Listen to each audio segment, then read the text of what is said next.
მოგესალმებით, ეს არის გადაცემა ანტიბიოტიკი. ჩვენ ვართ ამ გადაცემის წამყვანები ნინო ურუშეცი და კუკა ბარამიძე. ჩვენი გადაცემა იწერება სამოქალაქო მოძრაობა თავისუფლების და სტუდია ანტიბიოტიკის ერთობლივი პროექტის ფარგლებში. და დღეს ჩვენი სტუმარია მწერალი ნინა სურამელაშვილი. ნინა, გამარჯობა, მოგესალმებით. გამარჯობა ნინა. ჩვენი გადაცემის ღევანდელი თემაც იქნება ქვეყანაში მიმდინარე პროტესტი, რომელიც უკვე 2 თვეზე მეტია, თუ არ ვცდებით 73 დღეა დღეს. ამ პროტესტის და ჩვენ დღევანდელი გადაცემაც როგორც წინა გადაცემები მიეძღვნება ამ თემას და ნინასთან ერთად ვისაუბრებთ თუ რა ხდება რის წინაშე ვდგავართ. და პირველი კითხვაც იქნება ასეთი, ნინა, რომ შეაფასოთ რა ხდება ჩვენს ქვეყანაში, რა პროცესები მიმდინარეობს თქვენი ხედვით. გითხრათ. მოგესალმებით ნინა, მივესალმები ყველას, ვინც უყურებს ამ გადაცემას. დიდი მადლობა რომ მომიწვიეთ. მე ჩემი როგორც რიგითი მოქალაქის აზრს დავაფიქსირებ. ეს არის, მე მგონი ჩვენი ქვეყანა ახლა სამედიცინო ენაზე რომ ვთქვათ, არის ინფიცირებული და ებრძვის უცხოს სხეულს. უცხოს სხეულს, რომელიც ჩვენთვის არ არის ორგანული, ჩვენთვის არ არის ორგანული აი ეს თანაგრძნობის უქონლობა, რასაც როგორც ხედავთ, პროპაგანდამ გააღვივა და აღვივებდა მთელი ამ 12 წლის განმავლობაში. ჩვენთვის არ არის ორგანული ერთმანეთის მტრობა და ახლა დავინახეთ, რომ ქართველები არა ვართ ერთმანეთის მტერი, არამედ ჩვენ ყავს საერთო მტერი.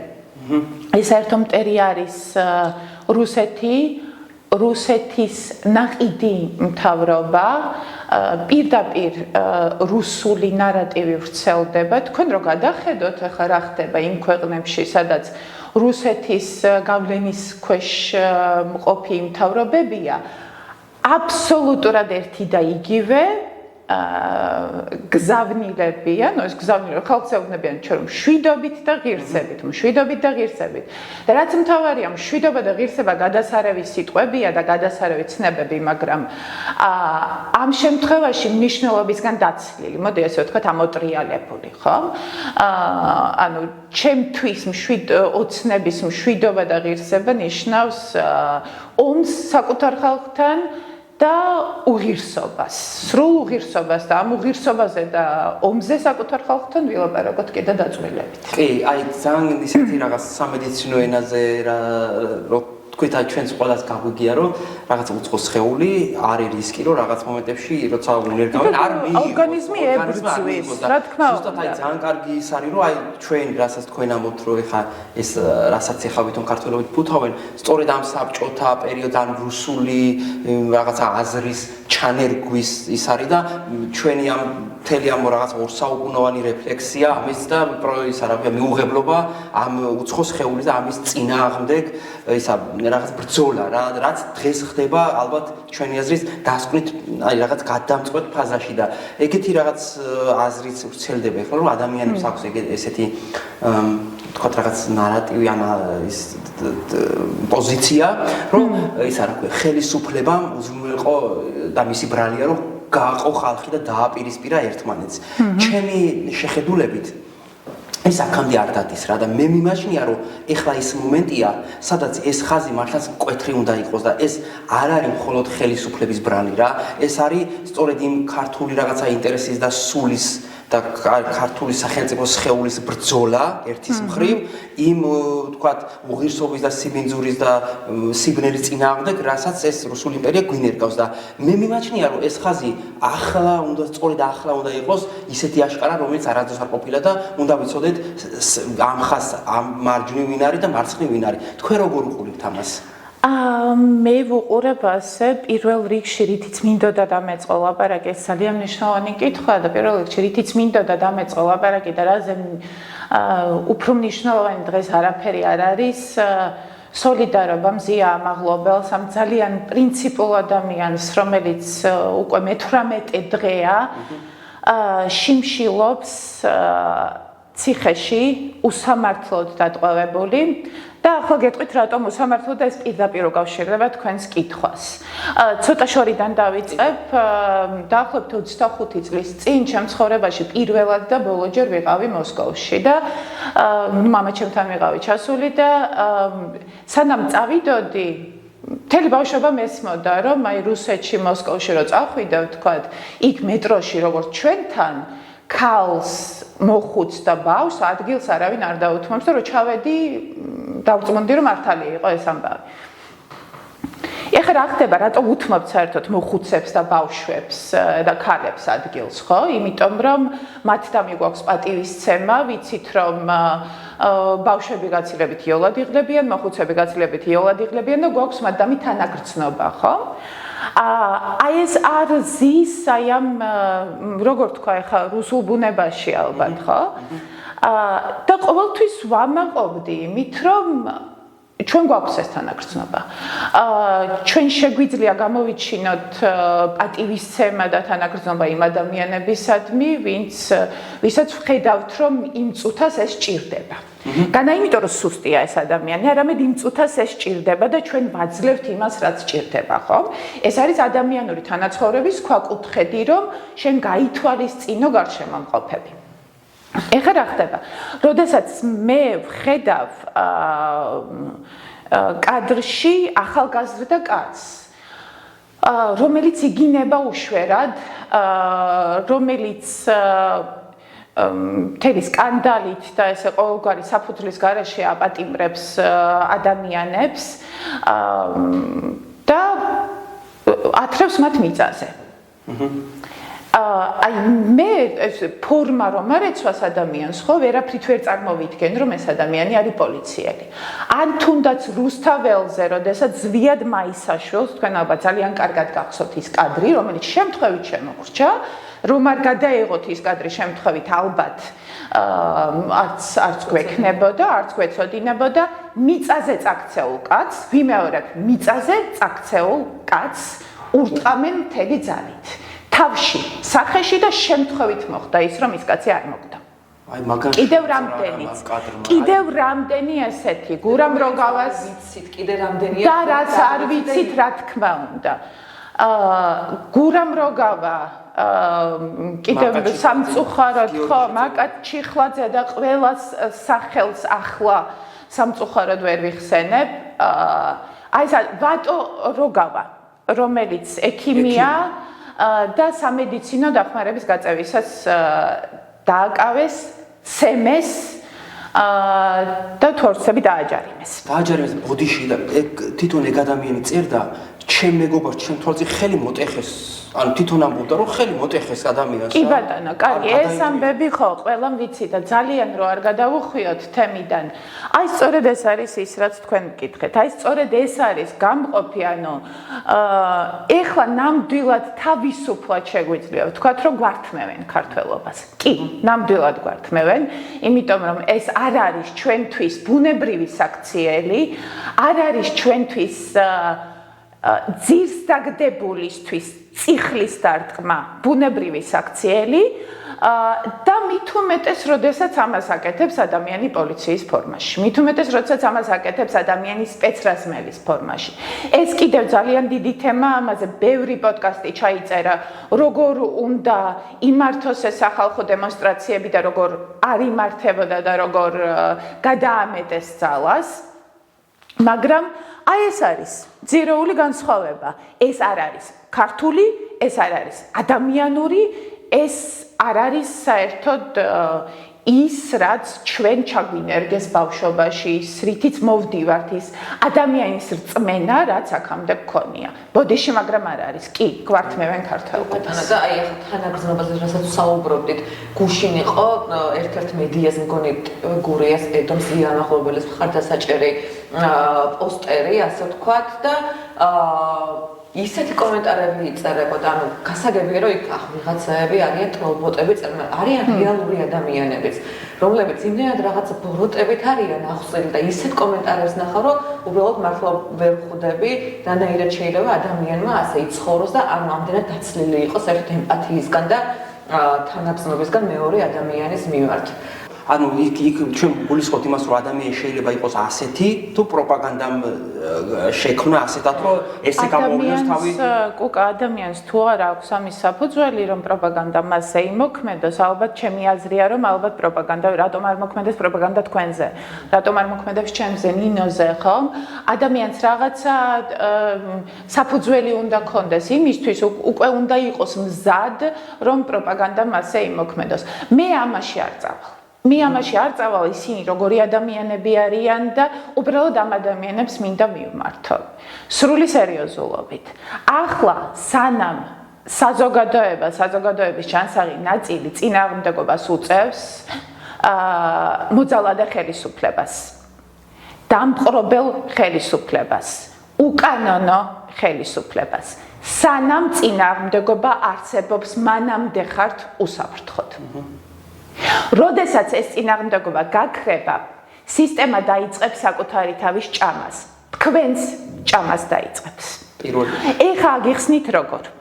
როდესაც თქვენი შვილი, ოჯახის წევრი, თქვენ შევა რომელიმე რესტორანში. ამ რესტორანშივე შემოვა ვინმე კრებითი დგებუაძე, რაღაც არ მოეწონება თქვენი შვილის, თქვენი ოჯახის წევრის. მოუვათ კონფლიქტი. თქვენ დაშავდებით, ვინმეს დააშავებენ, სამართალი არ იქნება თქვენთვის. იმიტომ რომ უკანონო ქვეყანაში სამართალი არ არის არავისთვის. სისტემა ჭამს საკუთარ თავს. ეს დაიმახსოვრეთ, სანამ წინააღმდეგობა არსებობს, ხართ უსაფრთხოდ. მერე ხართ ყველანი საშინელ საფრთხეში. რა უსაფრთხოდაც არ უნდა გეგონოთ თავი. როგორც არ უნდა ფიქრობდეთ, რომ თქვენ რადგან ამ ეგრეთ წოდებული ხელისუფლების მხარდამჭერი ხართ, სისტემა მოგწდებათ. იმიტომ რომ არავინ არ ისჯება, ვინც ძალადობს. ერთ დღესაც თქვენზე იძალადებენ და არავინ არ იქნება თქვენი დამცველი, მათ შორის არ იქნება მედია, ისეთი მედია, როგორც მზია ამაღლობელმა შექმნა, რომ დაწეროს თქვენი ამბავი, თქვენს ხმას ვერავინ გაიგებს. ასე რომ სანამ დროა, სანამ წინააღმდეგობა არსებობს, ამოიღეთ ხმა. მე სულ არ მაინტერესებს, როგორი ადამიანები ხართ და ვინ და რა მიგიყვანათ აქამდე. არ ხართ უსაფრთხოდ. ერთადერთი მაშინ, სანამ ამ ქვეყანაში არსებობს წინააღმდეგობა, სანამ ამ ქვეყანაში ადამიანები მოითხოვენ, რომ არსებობდეს კანონი და ეს კანონი იყოს თანაბარი ყველასთვის. მანამდე ხართ უსაფრთხოდ. მერე უკვე თქვენი სიცოცხლე, თქვენი ჯანმრთელობა, თქვენი უფლებებით საფრთხეშია. სანამ დროა, როგორც მზია ამბობს, იბრძოლეთ სანამ დროა.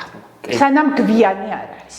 კი და აი ეს ამ ზიასთან დაკავშირებით მინდა თქვა ესეთი ისამაგრაღა წარმოდგენები, რომ ფიქრობდი ხოლმე იყო პერიოდი და ახლაც რაღაცები მაქვს, რა ილია ჭავჭავაძე რო იყენებს, ანუ ილია ჭავჭავაძე არის ფიგურა, რომელსაც ყველა მხარე, მათ შორის ეს შაუბნელი, რაღაც ულტრანაციონალისტური, სასულიერო და ასე შემდეგ ყველა ებღაუჭება ილია ჭავჭავაძეს და წმინდანად შერაცხული და რაღაცა და აი რა არის ამის ის ანუ პანთეონი და ეგეთ რაღაცებზე ვფიქრობ, რომ ადამიანს სჭირდება თუ არა ეგ და მე ასეთ იმამდე მივედი, რომ ილია ჭავჭავაძეს კი არ სჭირდება ვთქვათ მას თვითონ ახლა ცოცხალი რომ იცოდეს, რომ წარმოედგინა, რომ შეიძლება რაღაც დროში წმინდანად შერაცხონ და რაღაცა შეიძლება ანუ სასაცილოდ არ ყოფნოდა პირობითად ან პანთეონში და რაღაცა დაეკრძალათ არც ეგ.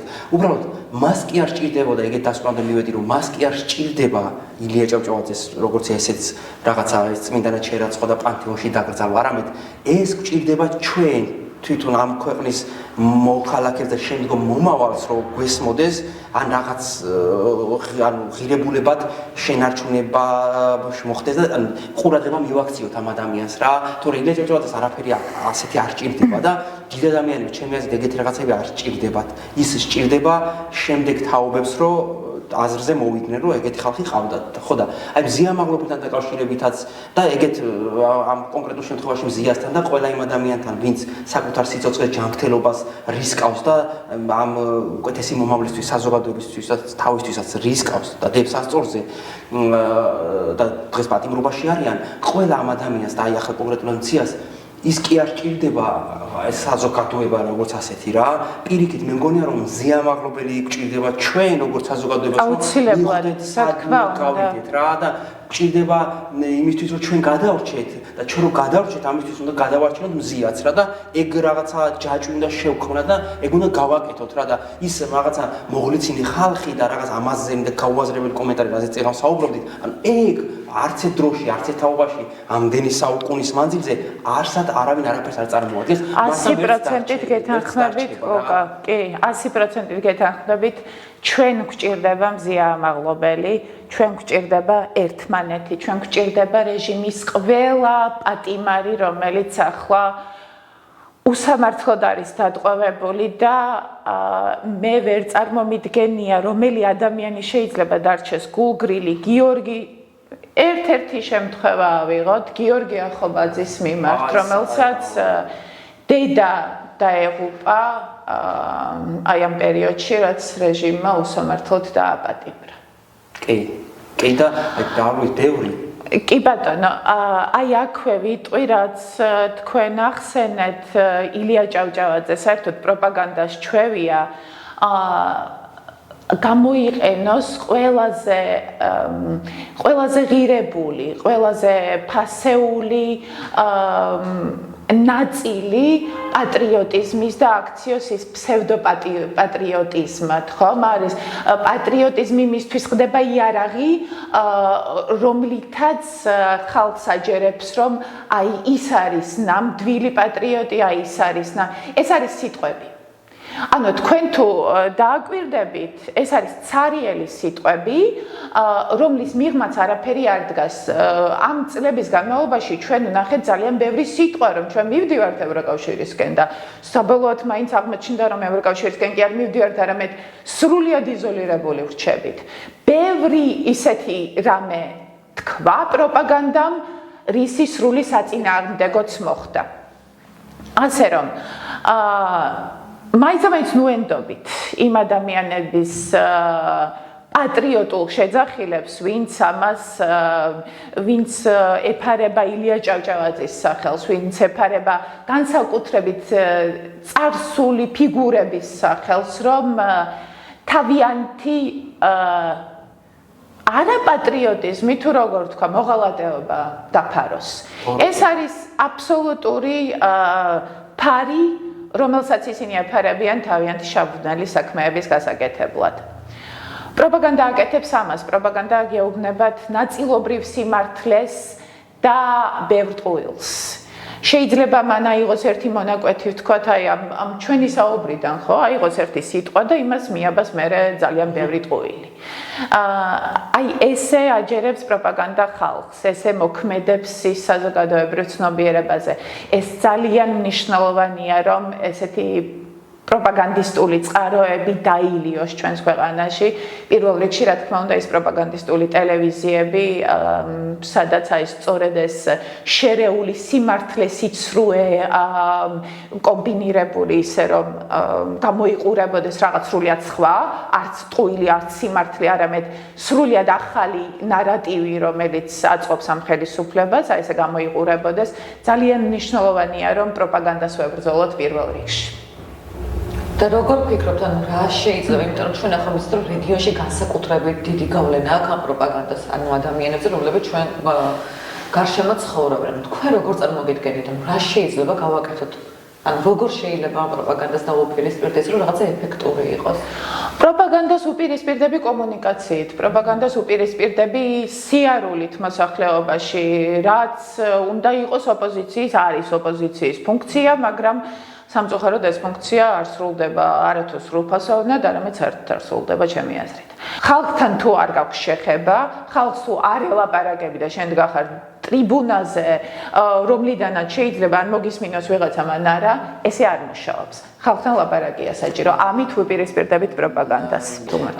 ჩვენ ესეთი რაღაც კიდე ერთი გვაინტერესებს ყველა ჩვენი სტუმრისგან და ჩვენი სტუმრები არიან ხალხი, რომლებიც რაღაც ფორმით მაინც არიან ჩართული ამ პროტესტებში და არა მარტო დედაქალაქში, თქვათ რეგიონული დონეზეც რა, ჩვენთან ოზურგეთშიც და ჩოხატაურში და ამ შემდეგ ლანჩხუთი და ან ჩვენს გურიის რეგიონის ამბავშიც აქტიურად არიან ჩართული და გვაინტერესებს ყველა ამ ადამიანისგან, რომ და თქვენგანაც მათ შორის რომ ის აი თქვენ როგორ ხედავთ, რამდენად მნიშვნელოვანია ეს დეცენტრალიზებული პროტესტი და რა როლი აქვს თქვათ აი არა ცენტრში მცხოვრებ, რომელიმე რეგიონში მცხოვრებ მოქალაქეს ამ რაღაც დიდ მასშტაბურ საქმეში. ძალიან დიდი როლი აქვს პროტესტი არ არის მხოლოდ ქუჩაში გამოსვლა პროტესტი არ არის მხოლოდ ბანერების დაჭერა ელაპარაკეთ ხალხს თქვენს გარშემო ელაპარაკეთ ბოსტნეულის მაღაზიებში ელაპარაკეთ სუპერმარკეტებში ყველას ელაპარაკეთ თქვენს გარშემო და დამიჯერეთ რომ თქვენ აუცილებლად მოგისმენთ ვინმე მაინც და ის ვინმე ვინც მოგისმენთ მე იმას სხვა მოусმენს გავრცელეთ ხმა, უთქვენოთ არაფერი არ გამოვა, პროტესტი არ არის მხოლოდ ყვირილი ქუჩაში პროტესტი. ძალიან მნიშვნელოვანია ქუჩის პროტესტი, ძალიან მნიშვნელოვანია თქვენი დანახვა, მაგრამ თქვენ უნდა ხედავდნენ ყველგან. ილაპარაკეთ ყველგან, არ შეგეშინდეთ ხმის ამოღება. ნებისმიერ ადგილას, სადაც წახვალთ, გამოთქვით თქვენი აზრი და რაც მთავარია, შეგეშინდებათ, იმიტომ რომ როგორც გითხარით, ყველა ჩვენგანი არის საფრთხეში, გაქრება თუ არა ეს წინააღმდეგობა, დაიკარგება თუ არა თქვენი ხმა, აი იქ უკვე ხართ სასიკვდილო საფრთხის წინაშე. არც ერთი ჩვენგანი არ არის დაცული, ასე რომ ილაპარაკეთ ყველგან, სადაც ხმა მიგიწვდებათ.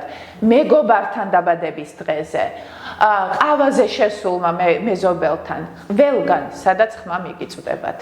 ეს არის თქვენი პროტესტის გამოხატვის შეიძლება თუ ხმა არ ამოვიღეთ ბოლო შანსი, ასე რომ ილაპარაკეთ. კი, მე თუ აი მანდ მე სხვა არის სად არის რომ თუ რაღაცა თქვათ ეს წინააღმდეგობა როდესაც იშლება მე უფლებებზე კი აღარ არის ლაპარაკი. მე უკვე ფიზიკურ ჯანმრთელობაზე და ფიზიკურ გადარჩენაზეა ლაპარაკი მაგას ვამბობ. ხო, არავით არის. ავიღოთ ერთი მაგალითი. სასამართლო, რომელიც ფაქტობრივად ჩვენ აღარ გვაქვს. ანუ აღარ რომ კი ბატონო, სასამართლო დაიცავს იმას, ვინც სისტემას ყველაზე მეტად აწყობს და შეიძლება თქვენ არ აღმოჩნდეთ. იმიტომ რომ ძალიან ბევრი ადამიანია ამ ქვეყანაზე და სისტემას ყველა არ აწყობს. ზოგიერთი უფრო მეტად უღირს ვიდრე თქვენ, ვთქვათ, და სასამართლომ თავისუფლად შეიძლება თქვენ გაგამტყუნოთ მიუხედავად იმისა, რომ სამდე მართალი შეიძლება უბრალოდ ქუჩაში დაგარტყათ პოლიციელმა, რომელიმე მთვრალმა პოლიციელმა, არ ვიცი, ესეთების ხომ მომხდარა არა, ჩვენ ძალიან კარგად ვიცით, რომ მოხდა ამ ქვეყანაში ესეთები. მაგრამ მსხვერპლი გაამტყუნონ, ნებისმიერი ეს მსხვერპლი შეიძლება თქვენ აღმოჩნდეთ და სანამ წინააღმდეგობა არის, სანამ არის მედია, რომელიც თქვენს ამ ამბავს გააშუქებს, მანამდე ხართ დაცულები, თორემ მე აღარ. კი, ანუ ჩვენ და ერთი მომენტიც არის, რომ ჩვენ ანუ ამ პროტესტის ხალხი და ვინც ვერ ვეგუებით ამას, ბევრნი ვართ რა რეალურად, ბევრნი. ძალიან ბევრნი ვართ, რა თქმა უნდა. უბრალოდ თუ ამას ჭირდება რომ ერთმანეთი უფრო დავინახოთ რა და მე პროტესტი ისა პროცესი უკვე გადატეხილია. ამიტომ უნდა მოიღოთ ხმა, ამიტომ არ უნდა შეგეშინდეთ. პოლიტიკაზე არ ვლაპარაკობთ ჩვენ ვლაპარაკობთ ქვეყნის გადარჩენაზე, თითოეული ჩვენგანის ფიზიკურ უსაფრთხოებაზე ვლაპარაკობთ. ამიტომ იფიქრებთ იმას, რომ ეხლა მე რო ხმა ამოვიღო, რამე დამემართება. არა, ამოიღეთ ხმა, თორემ აუცილებლად დაგვემართება ყველა ჩვენგანს. კი, აი ძალიან ესეთი მონათქვამია მართლა ამოიღე ხმა, თორე აუცილებლად დაგემართება, იმიტომ რომ სიჩუმე ვერ გადაგვარჩენს იმ ბოროტებისგან და იმ პირველ რიგში კი, რასაც ესენი გვიმზადებენ. ჩვენი მტერი არის ახლა სიჩუმე. კი, რავი, ნინო, მე მგონი რომ ჩვენ შეგვიძლია დავასრულოთ ჩვენი განაცემა. ძალიან დიდი მადლობა, მართლაც საინტერესო საუბრისთვის. მადლობა თქვენ. და ჩვენს მაყურებელსაც დავამშვიდობებით მომავალ ეპიზოდამდე. კი, და უბრალოდ კიდე ერთხელ ვიტყვით, მეც ჩემი მხრიდან მადლობა ჩვენს სტუმარს და აი მართლა ძალიან საინტერესო საუბრისდების და თავისი აზრის და პოზიციის გაზიარებისთვის და კიდე ერთხელ ხმამაღლა უნდა ვთქვათ, რომ ჩვენი აბსოლუტური სოლიდარობა და ჩვენი ყველაფერი სოლიდარობა მზია ამაღლობელს და თავისუფლება მზია ამაღლობელს, იმიტომ რომ მზია ჩვენ გვჭირდება. და ყველა პატიმარს, რომელიც ამ რეჟიმმა ჩვენი თავისუფლებისთვის და ჩვენი ქვეყნის მომავლისთვის ბრძოლაში დაატყვევა და გარდა მაგისა ისეთი ამბავია რომ ჩვენ ახლა მართლაც აი ჩემი მეგობრებიც ჩვენც ცხოვრობთ იმ ცხოვრებით რომ ანუ უპირველეს მიზნად გადაიქცა ის რომ ეს ხალხი იყოს გარეთ და ამ ხალხთან ერთად მივაღწიოთ იმას რომ ეს მავნებელი ჯგუფი ჩამოშორდეს ამ ქვეყნის მართვას და დემოკრატიულ საწყისებზე ფაქტობრივად ჩვენ მეტალზე მეტი საფიქრი არის მართლა ისეთ მიდის ჩვენი ცხოვრება არაფერი არ რა თქმა უნდა პირველი არის ადამიანის ჯანმრთელობა თავისუფლება და მერე ყველა ჩვენგანის თავისუფლება რაც ხელახალი არჩევნებით მიიღწევა კი აი დაგემშვიდობებით მადლობა მართლა მაყურებელს კარგად ზანდებათ და მინდა ვთქვა რომ ჩვენ ვიცით რომ ყველაფერი კარგად იქნება და ეს ამ ბრძოლას აუცილებლად მივიყვანთ ბოლომდე. უნდა შევეცადოთ, ხმა უნდა ამოვიღოთ. დროებით შემდეგ ეპიზოდამდე მადლობა. მადლობა რომ გვისმენთ.